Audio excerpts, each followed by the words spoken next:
From the CBS Broadcast Center in Los Angeles, this is CBS 2 News at 5 p.m. We have not received a proposal over the weekend, and we will be striking tomorrow. Now at 5, thousands of LAUSD teachers are poised to walk off the job tomorrow morning. Hello, everyone. I'm Sharon Tay. And I'm Chris Holmstrom. Breaking news. The union representing LAUSD teachers has just confirmed there will be a strike beginning tomorrow. Thousands of students will be affected, and CBS 2's Adriana Weingold is live at union headquarters with the latest. Adriana? Well, that press conference is still going on right now as we speak to you right now.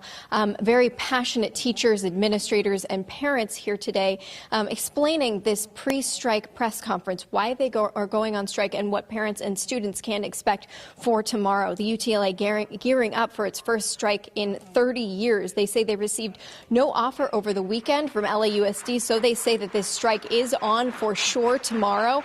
UTLA represents more than 31,000 teachers, counselors, nurses, and librarians. They are asking for smaller class sizes and a pay raise, saying they are striking for the children, saying they're in a battle for the soul of education. That is what we heard from Alex Caputo-Pearl. He is the UTLA president. Take a listen. We're going on strike tomorrow for students whom we miss in our hearts right now. They deserve better. We strike tomorrow for a reinvestment in our classrooms and because it matters. The LAUSD saying that they had hoped to avoid a strike. Superintendent Austin Buettner says he's committed to keeping children safe during the strike, saying schools will remain open and staffed with administrators and substitute teachers. Children will be supervised and fed during the strike. We spoke with the superintendent this morning as far as what students can expect tomorrow. Take a listen. The school's going to be open. The same school leader, the principal, is going to greet them at the front door, just like they always do. We serve more than 1 million meals a day. Kids will be safe, they'll be learning, and we're going to take care of them as best we can. The LAUSD did offer a 6% raise spread out over the first 2 years of a 3-year contract, but the UTLA asked for a 6.5% raise paid out all at once. The UTLA saying that they deserve more, that the teachers deserve more, that the students deserve more, and that's why they are going on strike. This strike starts tomorrow morning at 7:30. We will, of course, keep you updated with the very latest. For now, we are live at UTLA headquarters in Koreatown. Back to you. Adriana, thank you. Our other big story tonight, the weather, of course. CAL FIRE Riverside has just issued a voluntary evacuation warning for the Holy Fire burn area ahead of tomorrow's rain. And now, for the very latest on that rain forecast, let's check in with Crystal Cruz. Crystal? Hi, Sharon. Yeah, and by Monday, by midday on Monday, most of us will see some sort of rain. Let's take a look right now at our radar. You can see this is really the calm before the storm. Not a lot of action, but here are the weather headlines. Rain through Thursday, coast in the valley expecting to see anywhere from 2 to 5 inches. The foothills and the mountains, 5 to 8 inches. That's the big concern right now. So coming up a little bit later in the broadcast, we are going to have your future forecast, and that's going to show you exactly when and where the big weather is expected. Sharon, Chris, back to you. Yeah, it's going to be a wet week. It really is. It's going to be Get brutal. your rain jackets Brutal. ready. All right, let's turn to the NFL playoffs now. The Chargers, they face the New England Patriots with a spot in the AFC Championship on the line. All right, Kevin Cuenca joins us now with more. What a disappointment. It was, but there's a lot to be proud of for this Chargers That's team. true. They had a That's great true. year. And of course, you got to the go way you see against the Patriots when you get to this part of the season. The Chargers were looking to go to the AFC title game for the first time since 2007, while the Patriots were seeking their 8th straight appearance. There's Tom Brady. Just retire already, man. And New England dominated this game from the start. The Patriots ran all over the Chargers, tied at 7 in the first. Sonny Michel hits the hole and dives for the pylon. That's a 14-yard score. Pats up 7, and they poured it on, up 28-7 in the first half. Michel with his 3rd touchdown of the day. The Patriots win 41-28, advancing to face the Chiefs in the AFC title game. Of course, our Jim Hill is live in Foxborough with more on the end of the Chargers season. Hey there, Jim. Kevin, thank you very much. If you were with us last week when the Chargers were in Baltimore, they defeated the Ravens. And when we went into the locker room, there was laughing, there was joking, there was singing, and there was music. This year, when we went into the locker room, or this day when we went into the locker room after their loss to the New England Patriots, it was quite the opposite. You see, the Chargers have learned that it hurts real bad when you lose. Wake up tomorrow knowing that it's over. It's devastating. We came a long way, as much as we fought this team on the road, the things that we did. So, we had a great season. So I'm hurting. It's the end of the season.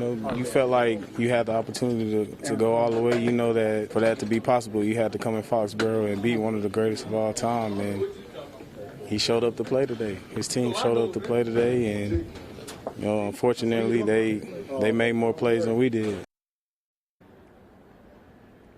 So while the Patriots are going on to Kansas City for the right to take on and to play for the AFC Championship and eventually go on to the Super Bowl, the Chargers are going home. Kevin, back to you in Los Angeles now.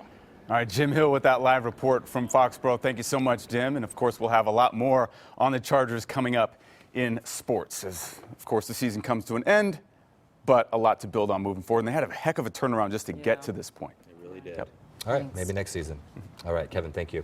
All right, so police, they're looking for an arsonist in Ontario. The firebug torched several cars early this morning in a packed hotel parking lot near the Ontario Convention Center. CBS 2's Joy Benedict shows us the fire and the damage. Outside this hotel window, it just looked like a giant ball of fire. Go outside and all of a sudden there's flames everywhere on like 3 of these cars. It was insane. Guests from 2 hotels near the Ontario Convention Center were evacuated as a precaution, as everyone was left wondering what happened. This is crazy. It is insane. Like absolutely insane. The morning after, it looked even worse. That's what happened to our rental car. Chris Quinn walked outside to see how bad the damage is. His car and 6 more are completely totaled, but thankfully his is just a rental. We were at the convention, so we were about to pack up all of our costumes and gear and go and put it in the car so we could leave early in the morning. Fortunately, we did not. Investigators believe the fire started just before 2 in the morning, but they realized quickly that this was no accident. They're calling it arson, as multiple security cameras captured the crime. They actually saw the guy carry up the gas cans, set him down, spray it over top of the primary car. Roy Pritchard works overnight at the Azure Hotel and saw the security video. He lights a cigarette, he smokes a cigarette, comes back, throws the cigarette down, they didn't take. He's like, boom, then he takes off running. Investigators towed away the car that was parked here. They believe that's the vehicle that was intentionally set on fire, but that fire quickly spread to the 2 cars parked next to it. Whatever accelerant was used, though, then spread down the gutter, down the parking lot, catching 4 more vehicles on fire. It's a shame because other people don't have rental cars. They have their own cars, and they're really stuck here. A frightening night for many, and a huge hassle for 7 car owners who admit they're thankful that all that they lost was their car. Joy Benedict, CBS 2 News. Health officials in LA County and Pasadena have identified more places visited by a person infected with the measles. Authorities are saying the infected person visited the Santa Monica Pier and the Blue Plate Taco restaurant in Santa Monica on December 26th. And then on December 28th, that person visited Pasadena, specifically the Ralph's Market at 3601 East Foothill Boulevard and the Nordstrom Rack Hastings Village. That same infected individual also visited the Paradise Cove Beach Cafe in Malibu on December 29th. Authorities are saying no measles risk exists at these locations because the period of possible exposure ended more than a week ago. Well, it's day 23 of the government shutdown, the longest on record. Yeah, tonight the latest on where things stand on both sides, plus this.